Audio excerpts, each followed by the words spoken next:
The following story has been brought to you by StoriesToInspire.org. I remember one time years ago, I was over a rabbi's house in Sukkot for Simchas Torah.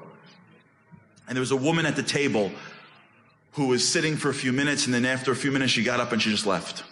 And it was weird. She just got up and walked right out. And the rabbi gave us like a look like, don't say anything. The table went silent. She left, slammed the door, and left. And the whole table was like uncomfortable. He said, this woman needs a lot of help. I said, what way? She said that her husband, this was 2001. Simchas Torah 2001 came a month after September 11th, 2001. Remember? Her husband was working in one of the towers during 9/11. If you remember the story of 9/11, the first plane hit.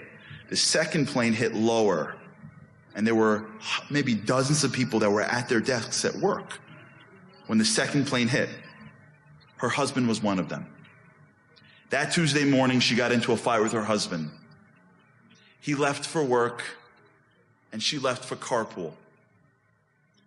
While she was out doing carpool rounds of all the kids, he's sitting at his desk at the Twins Tower, and a 747 hits 15 floors below him. 20 seconds left of life, what do? You know what this man did? He called his wife. And he picked up the phone and he said, honey, I'm the luckiest man in the world that I was worthy of living with you for as long as I did. Whatever I've done in my life to not make you happy, I regret it now. You're the greatest thing that God gave me. Just turn on the TV and know I'll love you forever. She walks into the house, throws the keys, still upset from the morning. She starts doing dishes and clicks on her favorite morning television show, but instead every show is being blocked by coverage of 9/11. And as she looks down in the corner of her eye, what she sees is a blinking red light on her phone. And she plays the message of her husband as she watches her husband's building crash to the ground. 20 seconds left of life, what do? Most people, they'd pick up the phone and call. Do you know why?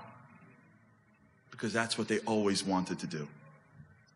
They always wanted to tell their wives how much they loved them, but they couldn't in life. They always wanted to tell their parents how much they mean to them. Every kid wants to tell their mom, thank you for raising me, but they can't. So I teach in college, so I came to my students and I said, I want to do an exercise. I want you to pretend that you had one phone call left to make. Who would you call? What would you say? And I had them write it down on a piece of paper. That was it. And I noticed something. They went out after the class was over and they started making phone calls. I was like, wow, maybe I could use this. So I gave a talk, maybe like a month later to maybe a room, maybe a little small in this, of college kids. Secular, religious, and I did the same thing. But this time I did it a little differently. I said, everyone write down who would you call, what would you say? And they left and they had a break and they came back for the next session. I said, okay, now everybody's going to have to pick, I want everybody to make a phone call.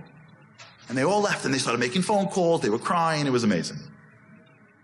And I came back and I go, okay, who made phone calls? You know that feeling you get when you're in class and your teacher calls on you, but you like sneeze or you move your shoulder at the wrong moment? You know what I'm talking about?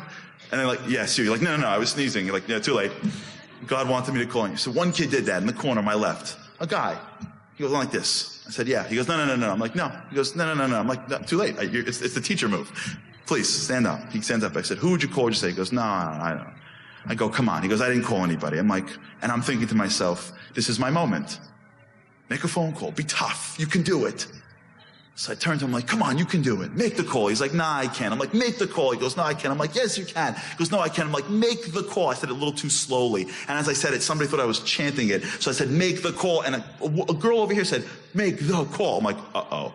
Make the call. I'm like, oh, this is going to go bad. Make the call. Make the call. Boy, you know what? 300 kids going, make the call. Make the call. I'm like, settle down. Settle down.